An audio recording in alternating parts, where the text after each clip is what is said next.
Hello, ladies and gentlemen, and welcome back to my channel. This is Avios, and for today, we shall be embarking on the subject of the law of conveyancing. It is a subject that you will be facing in your 6th and 7th semester here in UiTM Shah Law School, and I hope that this introductory video and guide video will give you a very brief and concise expectation of what you'll be meeting soon. I will have to agree with the seniors that they have said that this subject is indeed hard and difficult because it involves a lot of procedures and calculations. With a very slight mistake in your procedures and calculations, you will have very limited marks or even 0 marks in your examinations, assignments, or even quiz. Without more being said, I'd like to show you my document on a very simple way, a guideline video that could indeed again give you expectations as well as what you will be meeting soon and help you understand the subject even more. So what I have with me right now is the document, and I will guide you throughout the whole document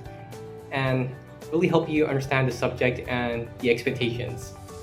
So we shall begin with the transfer of property. This whole subject involves the transferation. I don't know if that's a word, but it involves the transfer of property. That's the main gist of the subject, is where you want to transfer a house to another person. That's all the subject really is. But when you want to transfer, it involves a lot of procedures and steps.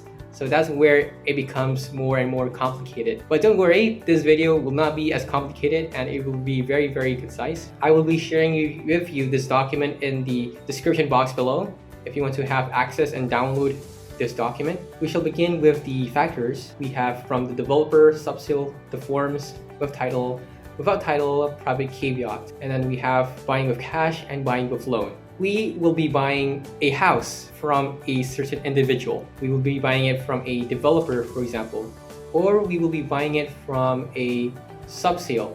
Yes, a subsale, which is from a person. Let's, for instances, look at this. What if they ask you this? What is the procedure for subsale with title with loan? And this is where the table comes in handy. All you have to do is find the keyword subsale. So subsale here. Let me highlight this in a different color. Let's highlight it in... Okay, let's just go with orange. Okay, subsale orange. What else does it say? Now it says with title. So let's highlight with title, this part. And then it says with loan. So let's highlight the part with loan, which is this part. This whole column from top to bottom. Now, when we are going to loan, we have to highlight the important boxes of this table. So if it's with loan, we will highlight this part and a private caveat.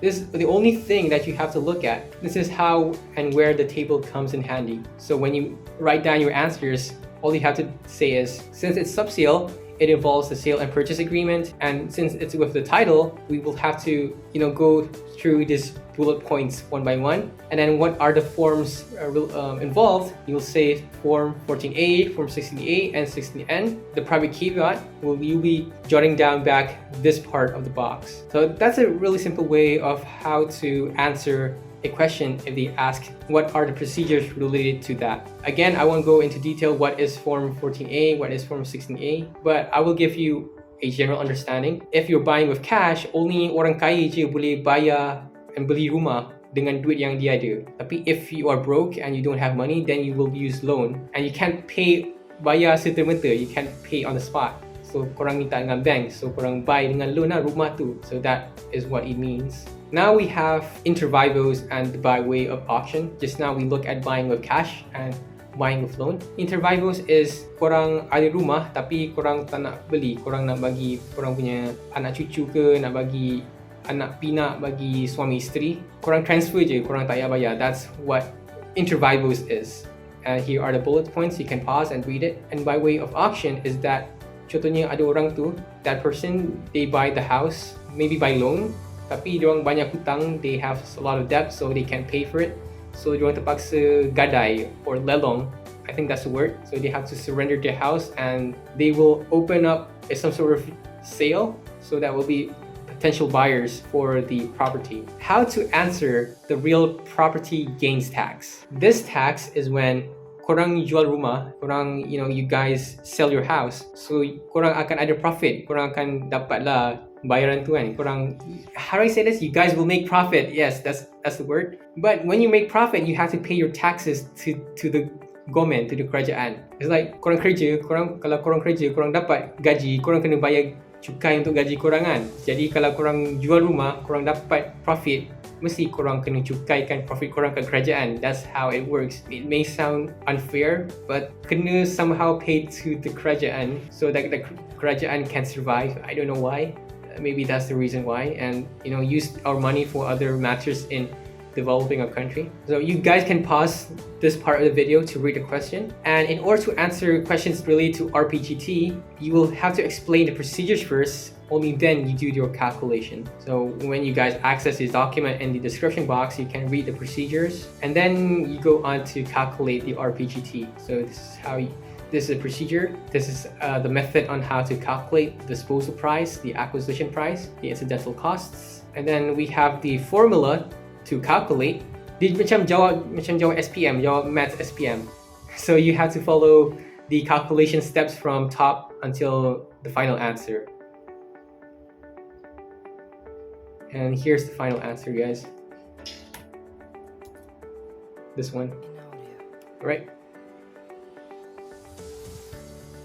Apart from RPGT, you also have to do stamping or adjudication. Maksudnya, kalau korang nak jual rumah kan, tadi bayar cukai, tapi sekarang kalau nak transfer pun kena bayar. It involves a lot of money, it's really expensive. Tapi bila korang nak transfer, it involves Form 14A. Form 14A ni is a document to transfer property to another person. Jadi, if you want to transfer, that Form 14A needs to be stamped and adjudicated. So you can pause the video and read this question, and then when answering, this is the formula.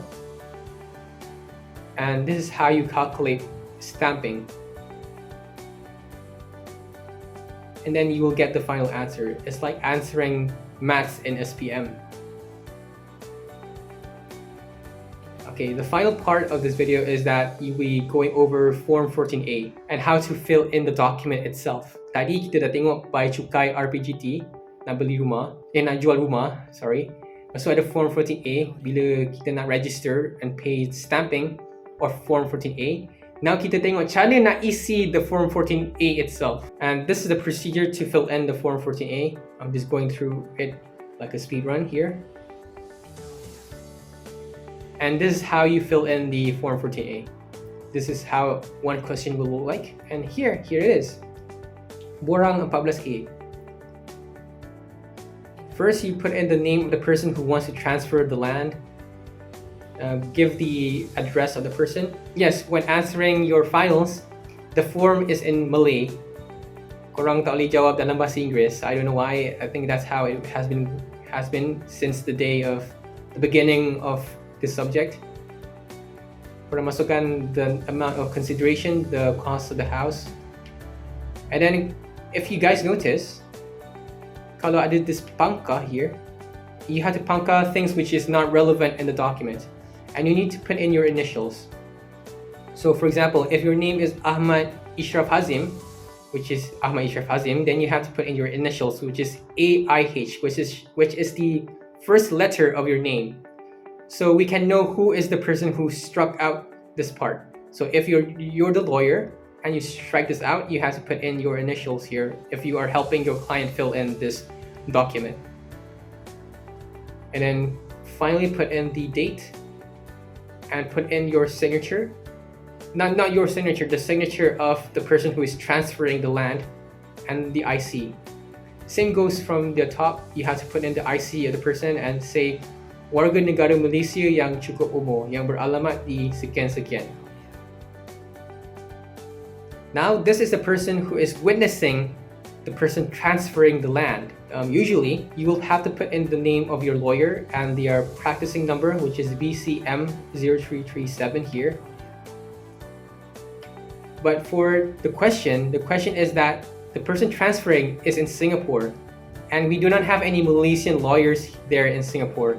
So I made a mistake here, and the actual answer is the Suruhanjaya Tinggi Malaysia, the Republic Singapura. So replace all of this part, yellow part, with the Suruhanjaya Tinggi Malaysia, the Republic Singapura. If the person transferring the land is in a foreign country, and then put in the name of the person transferring the land, and then put in the signature and the name of the lawyer and the practicing number. If the transferor is in Malaysia, but if it's in a foreign country, then do the signature of the Suruhanjaya Tinggi Malaysia di Republik Singapura. For this part, put in the name of the person who is receiving the property, who is receiving the land, and which is Karina binti Khadir. Put her IC number, warga Malaysia yang cukup umur, yang beralamat di sekian-sekian. Again, cross out the kami. I forgot to put in the initials. Let me put that in there. MABMR. And then cross this part out, and then put in the name and signature of the person receiving the land and her IC. This part will be the lawyer of the person receiving the land. So since the person receiving the land is in Malaysia, then we put in the lawyer who's helping her in Malaysia, which is Muhammad Mustafa, and then the practicing number, seorang pengguam bela dan pengguam cara di Mahkamah Tinggi Malaya yang sedang beramal di Shah Alam, Selangor dan mempunyai sijil amalan yang sah. Cross out the irrelevant parts, put in the date, and then the name of the person receiving the land. Put in the dates, the signature of the lawyer of the receiver, and then the practicing number. And lastly, for Form 10A, you have to fill in this part. Fill in where the details of the property, the land being received itself. So the land here is in Bandar Shah Alam. The lot is 919. Nombor hak milik is this one.